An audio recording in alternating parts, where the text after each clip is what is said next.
Well, hi, thanks for coming and joining me in my shop here. Join me in my massive confusion after my last session with this radio. I just got question marks floating around in my head, and that's about all.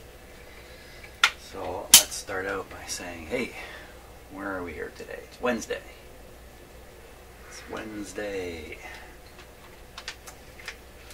So, well, let's see. I ended the last video basically convincing myself that I really hadn't gotten anywhere with convincing myself of anything. But I certainly unconvinced myself of an awful lot of stuff. Oh. Come on. They're coming in. No, he's not coming in because he wants me to come out. Okay, we're just going to ignore Peanut in the background here. I'm really completely unconvinced of everything now having to do with the output section, the output tube, and the preamp. Seems to me I've just thoroughly convinced myself that I don't know. I did mention, didn't I say something about ball of confusion here? Massive confusion? I think what I'm going to do is I'm going to start right at square one. I'm going to feed a signal, an audio signal, right into the grid of the output tube. Yes, what do you want? Uh-huh. Come here. Oh, for crying out. Well, I have to go deal with the cat. He wants something. Okay, no more cat. He's outside now. Great. So, I'm going to feed a signal in right into the grid of the amplifier tube here. Grid was pin 5, wasn't it? So, thing is still turned off. 1, 2, 3, 4, 5, right here. That's right, I remember that. Okay, we'll feed the signal in through that capacitor. Okay, we're gonna assume the audio, my signal generator is generating without testing it.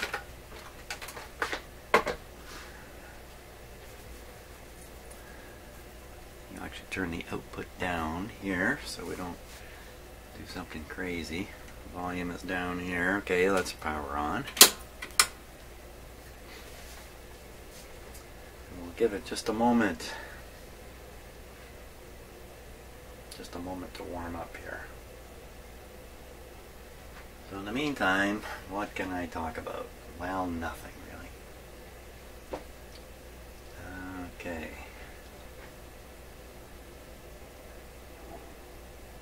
Well, it should be warmed up. Let's turn the volume up.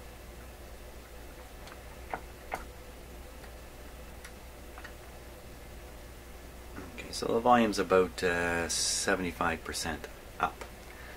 Turn this up. Okay, I'm not sure my signal generator is generating any signal, so we'll test it here.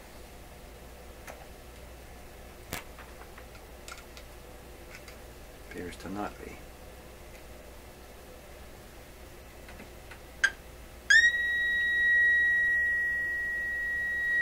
There you have it. Let's see if we can get a lower signal. It's not so...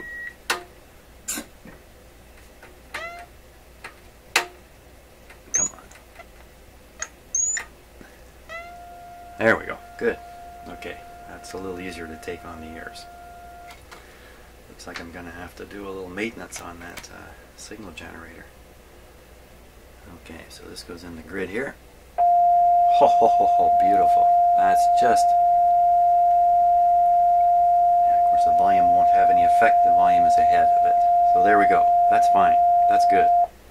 Okay, now, just go back to the grid of the tube previous to it. Okay, which happens to be a grid cap. Over here. Now the volume will have an effect, so volume's down. Signal's still where it was. We turn it up.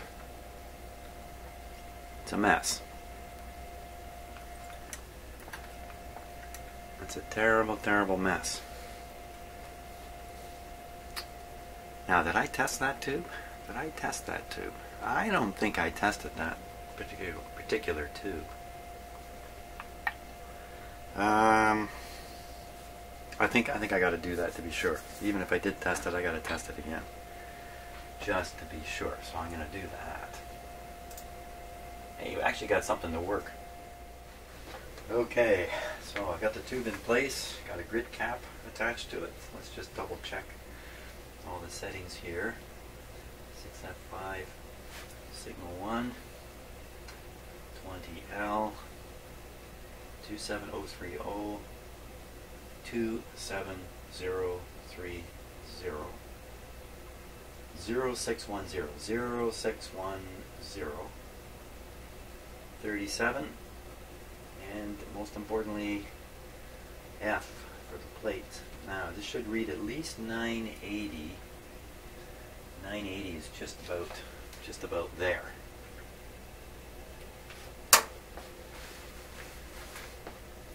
Let's see what happens. I bought out my other older tube tester, and again, it does not list on its own roll chart or in any of the subsequent charts that I have this tube, 6F5. 6F6 is listed, 6F4 is listed, but 6F5 is not listed anywhere. Okay, there we go.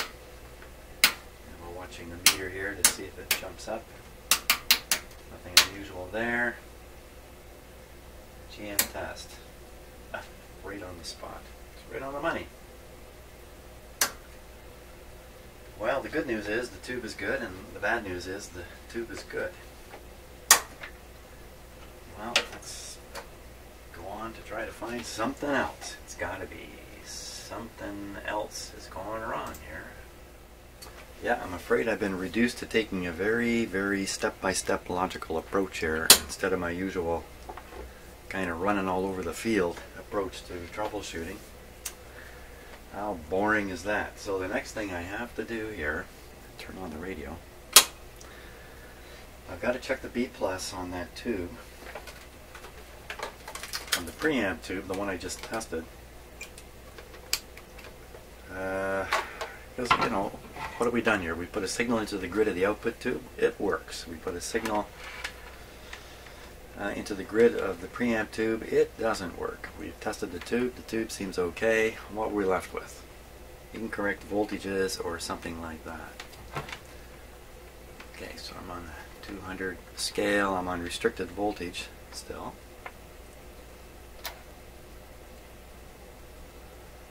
First, B plus, make sure my meter's responding. There's around 100 volts there. Now, that should be on one of these pins, like maybe this one, or maybe this one. Hey.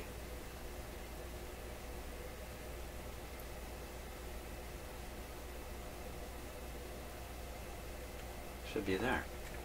Huh.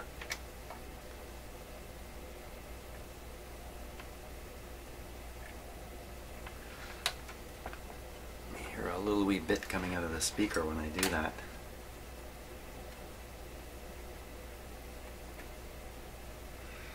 Okay. How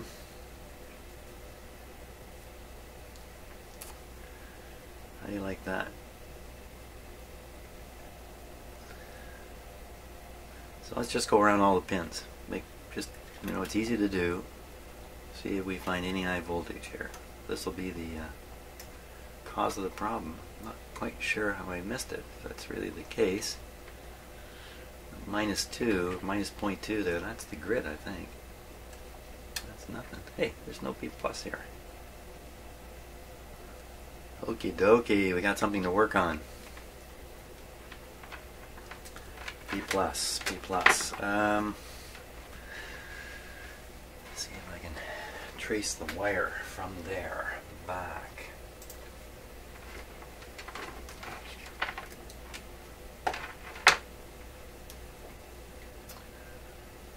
Okay, so this is the tube we're talking about. This is the plate, right here.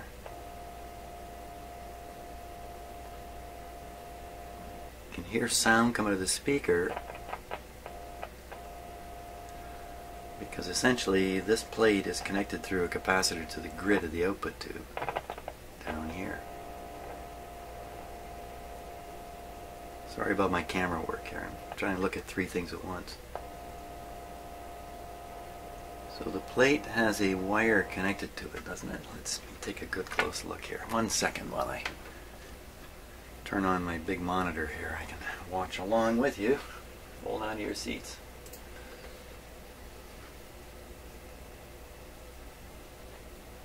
Yeah, did you like my my Swedish flag here? Okay. Now we're all set again. Wow. What's going on there? It's not a very good solder job, is it? Really?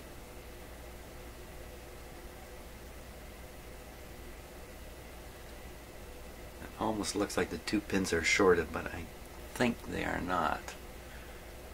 I can get a view of it here.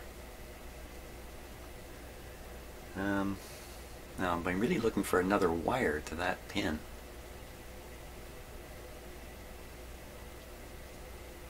Oh, here it is. It's coming up here. It's coming up. That's a resistor in behind this capacitor. That resistor there. Up here where all these red wires are, which is probably high voltage stuff. Oh, there's another resistor up here. Get a little light.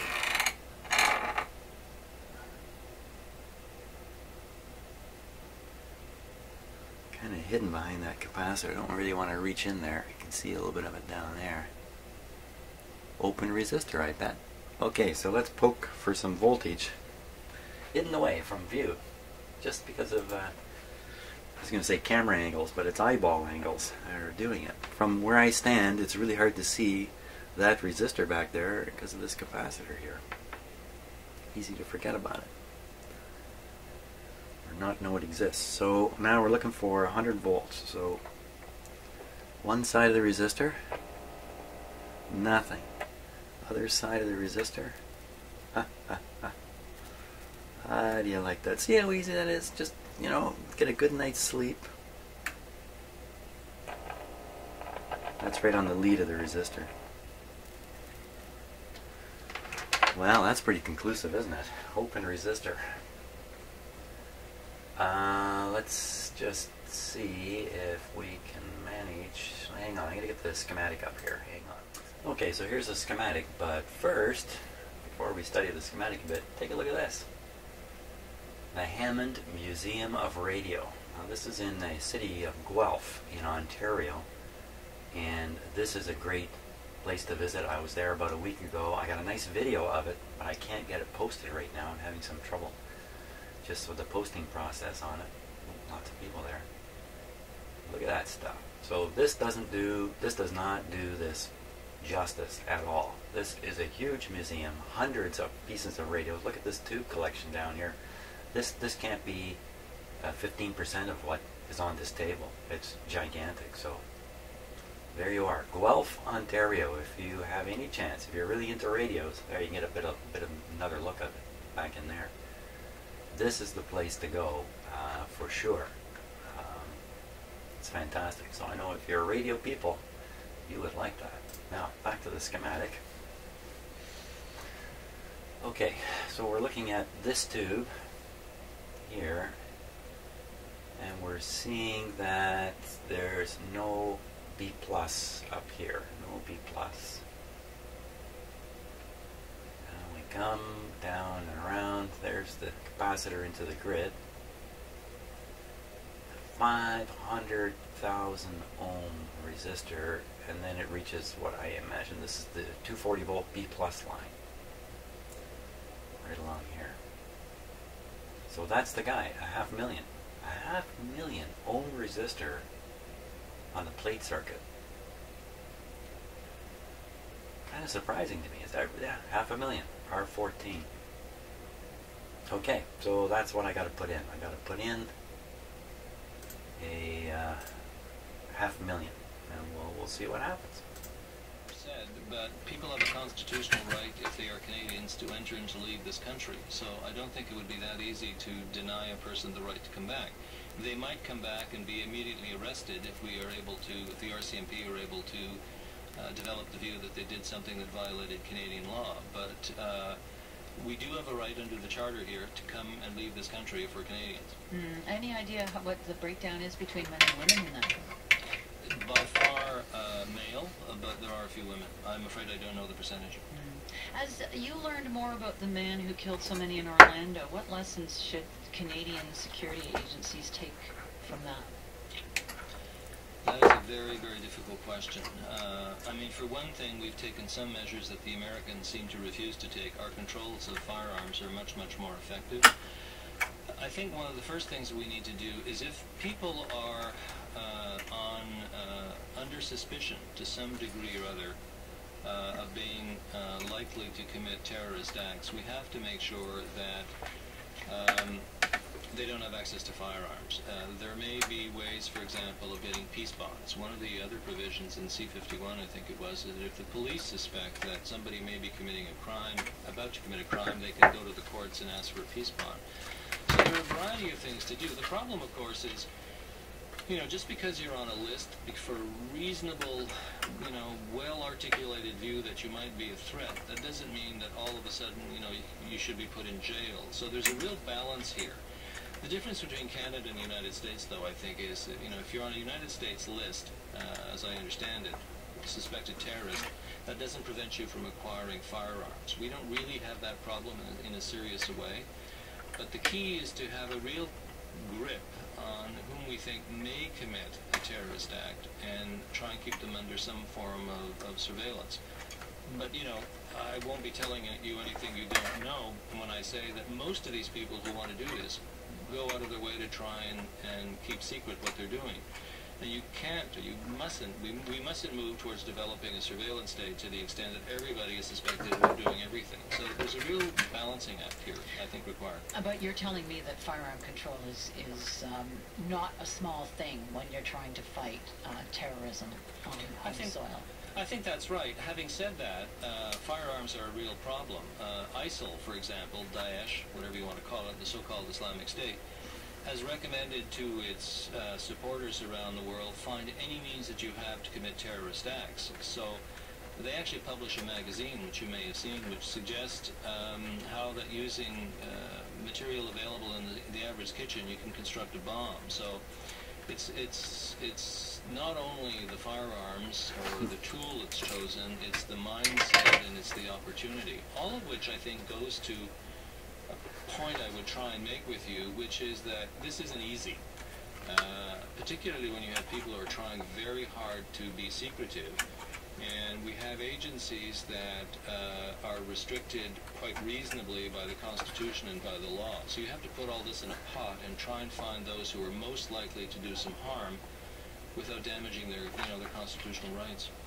I'm wondering where cyber warfare fits in all of this. It's been raised as a real threat to Canadian national security. How prepared is Canada to withstand a cyber attack on power grids, other important installations, major institutions? Yeah, that's a good question, I think. I've argued that cyber is as serious a threat as terrorism. Its nature is simply different. I think the way I've tried to look at this, if you just talk about cyber in the aggregate, it becomes a problem that's insurmountable. So the key, I think, is to break it down. And what the government has done, what we've done over the years, is we've looked at Canada through sectors. You have the nuclear sector, the electricity sector, the financial sectors, the telcos. I think it varies as between these sectors which are better prepared and which are not. Over the years, all of them have made some progress. For example, I think the general view is that the financial sector is in pretty good shape. I think the nuclear sector is too. Others, they have certainly tried to improve things, but they're not doing everything they can possibly do. I think one of our challenges in Canada, which our friends in the States and the UK have done slightly better than we have, is engage in exchanges between the government and the private sector. We have not, over the years, and by years I mean decades, been very good at sharing classified information with selected parts of the private sector so that we can have a real dialogue about who's doing what to whom. So, for example, if there are cyber attacks against, one or more of these sectors or particular corporations, there's no requirement in Canada to report these, as there is, for example, in the United States. So how do you deal with these threats if you can't figure out where they're coming from, how many of them there are, and how serious they are? So I think we need a somewhat greater dialogue with the private sector. And I think both Mr. Harper's government and Mr. Trudeau's government have been committed to increasing the number of, security clearances that we can give to the private sector, so we can have a bit more of a dialogue.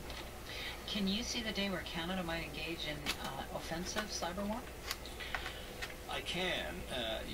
Again, I'm telling you something you don't know. Canadian law now doesn't allow that. But in particular, if we're going to have Canadian Forces personnel abroad, and they are facing cyber attacks, either their communications or whatever, I think it's entirely reasonable for us to think seriously about whether or not we should give them the capacity to reach out and suppress these things before they're used against them. Do you see the Canadian military working on that level in terms of its training? Definitely I open. think so. I think they would be derelict in their duty if they weren't talking about these things. I mean, you don't send people in harm's way without doing everything you possibly can to avoid that harm being done to them. And today, I think most militaries that we're facing, I mean, we have Canadian Forces personnel, for example, in Iraq. Well, some of the forces that they are opposing have a cyber capacity. I think the military would be irresponsible not to take into account these sorts of threats.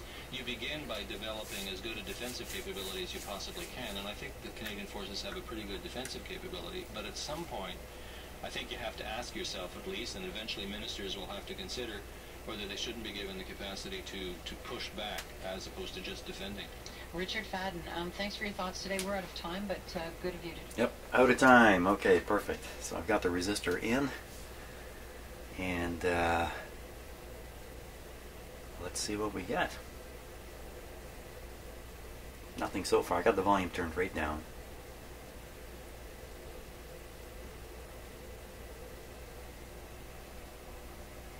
Okay, come on, man.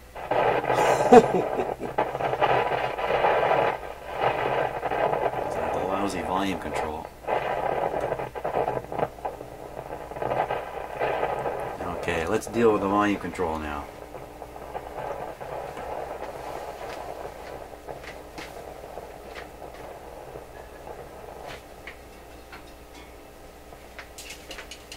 Just going to shoot some WD-40 into it.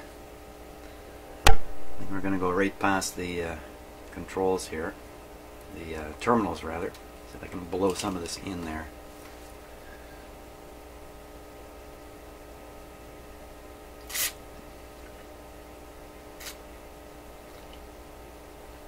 Don't really know for sure if that's going in. It's going everywhere. I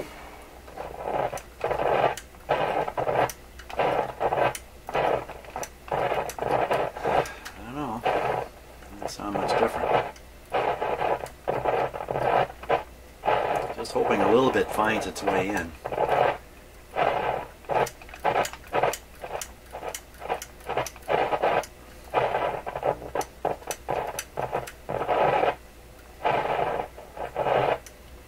Now that may be wear as opposed to dirt on there.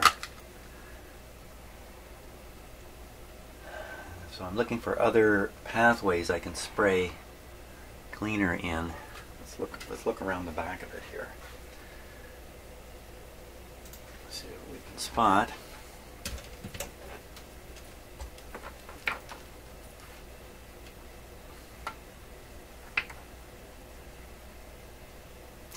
Hold on here, I'm all confused. Yeah,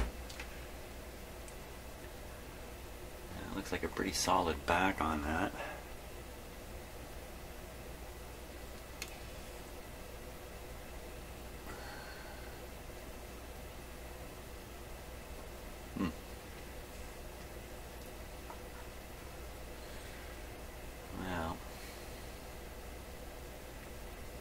Look right at the pins here, the terminals rather.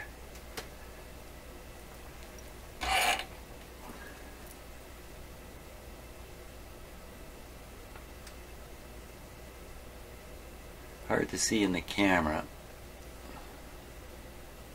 Doesn't seem to be any way into this. Maybe I went down the front of these terminals. Maybe I spray a little on the back of them. Gotta try something. Let's just try that.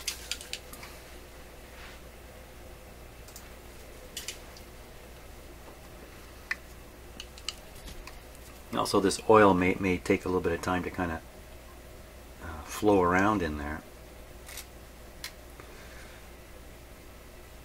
This big metal can above a working radio is not exactly the safest thing either. I don't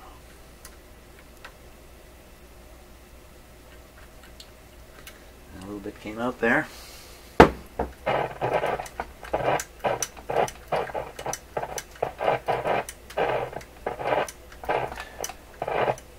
Seem ever so a little bit better.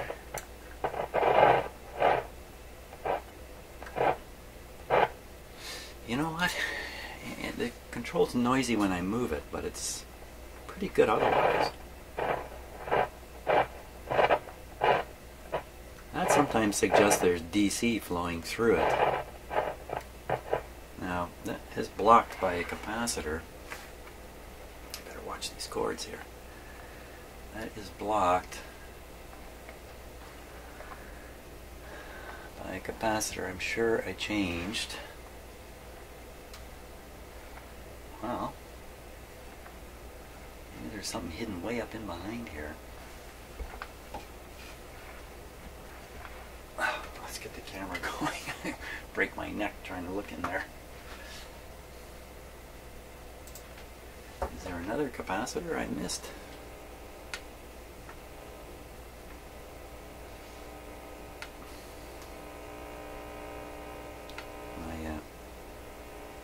Camera's putting noise into the... What is that? A yellow thing. That's a resistor. It's not a capacitor.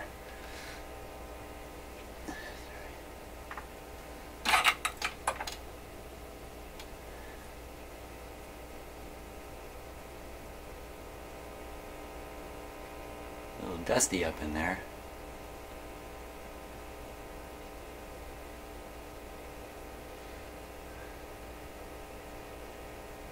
Lots of old resistors.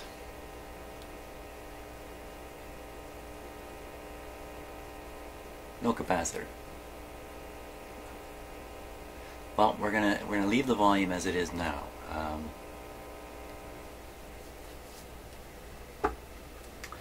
The good news is we have solved the problem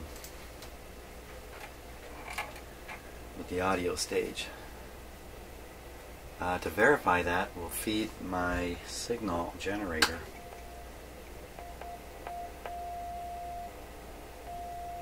Now, why should that make a tone?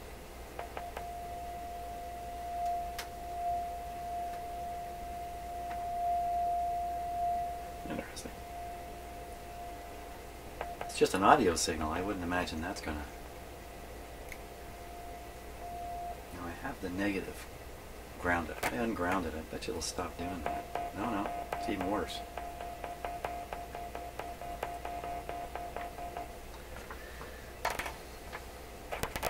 Okay, don't get too far off track now, Jim. So we're going to put this on the grid. Turn that guy down. It matters turning it down, frankly, because actually it goes through the volume control and then right to this grid. So you heard it though. Bingo. Okay, audio stage is working now. Shame on me. You see, a standard troubleshooting technique before pondering too much else is just to measure B+ on all the tubes and make sure it's present. And somehow I kind of half sort of did that and didn't quite do it to the tube in question, and caused me to run around the troubleshooting field for a while before I zoomed in on the real problem with the audio side. So now, why aren't we getting any radio at this point? A couple reasons. One is maybe just no antenna I'm on a band that's got almost no output. Hey, let's fiddle around here a little bit before. And I've also still got it on low power, 90 volts supplied to it, so it may be too low. Let's fiddle around here. It's also possible that this dial here is not in the right position. Lots of possibilities here before assuming there's something wrong with the radio. So first thing to check, let's change bands and see if we hear anything, any clicking or anything. A little volume, please.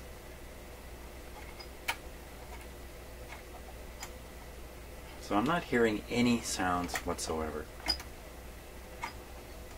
Not a good thing. Turn it right up here.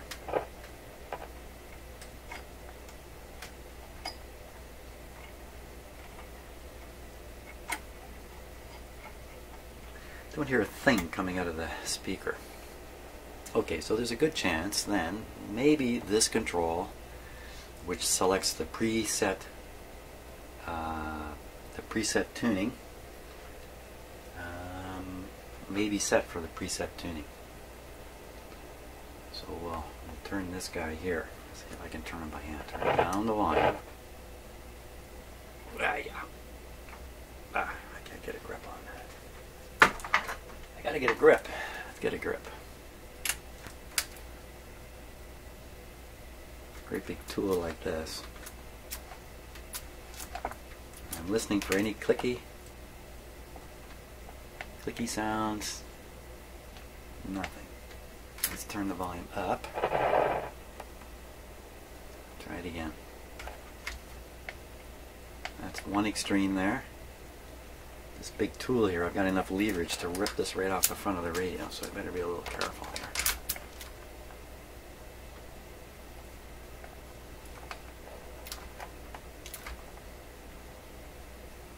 Not a sound.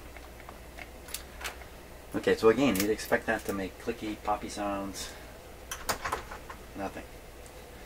Okay, so if I touch the top of the grid on the preamp tube, we get a sound. Now if I touch the grid on the IF tube, oh, we're getting a little bit now.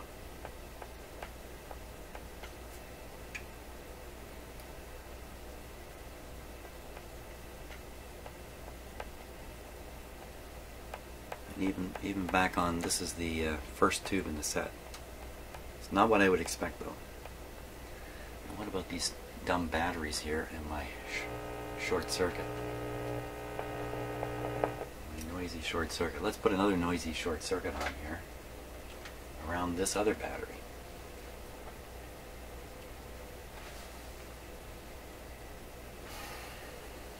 It's just a little awkward to clip on here.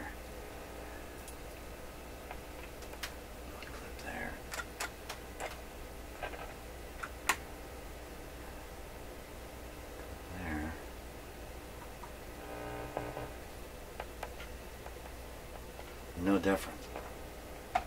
Take that off. Take this off. Yeah.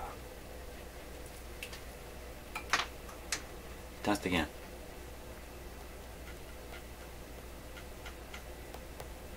Really nothing now. Volume up full. We got a little more with those clip leads there. Pretty sure these batteries are a problem. I'm going to wet them. I'm going to wet them both, just to see. Just in case this gets exciting, I think I'll do it on camera. So, okay, so I got a wet little cloth here. This is not a recommended procedure, but you see my pliers have this heavy rubber coating on them. I'm really not afraid of getting a shock. I shouldn't really stick wet rags in the back of a radio. Drip water onto something. I'd like to get it on camera if that's what's going to happen. This is a pretty silly thing I'm doing here. See? Exciting. So I'm just trying to get a little bit of water. This one's silent. This is right on the grid. It's the same as doing that. There we are. Doesn't make any difference whatsoever. Back on the IF. Okay, well, maybe I gotta be happy with that for today. We've cleared away the problem in the audio stage of the radio. So now it's really all about the radio itself. We'll just be focused on the detector stage in the next session, and we'll poke around pretty thoroughly with it and see what we can find out. Why there's no radio coming through yet. Hey, thanks so much for watching, and enjoy your day or your evening. Okay, wait a minute. Don't enjoy the rest of your day. It's something I thought of. Just, you might be saying, Jim, you're running it on low voltage. Put it on full voltage and see what happens. That's a good idea. Let's do that. It's on full.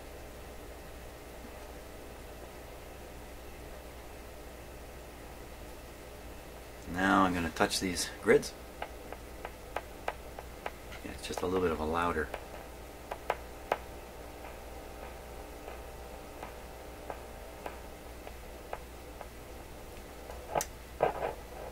Okay, a little band changing here. Oh, that was good. I like that. Yeah. Okay. That's pretty good. Let's try this guy. Now, if I were making this radio, I would arrange it so that with this control turned all the way this way, the VFO is operating. I think that's how I left it. All the way this way.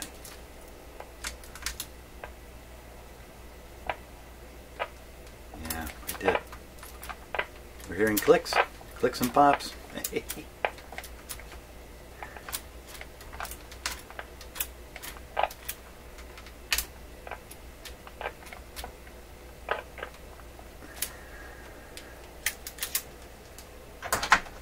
Clicks and pops.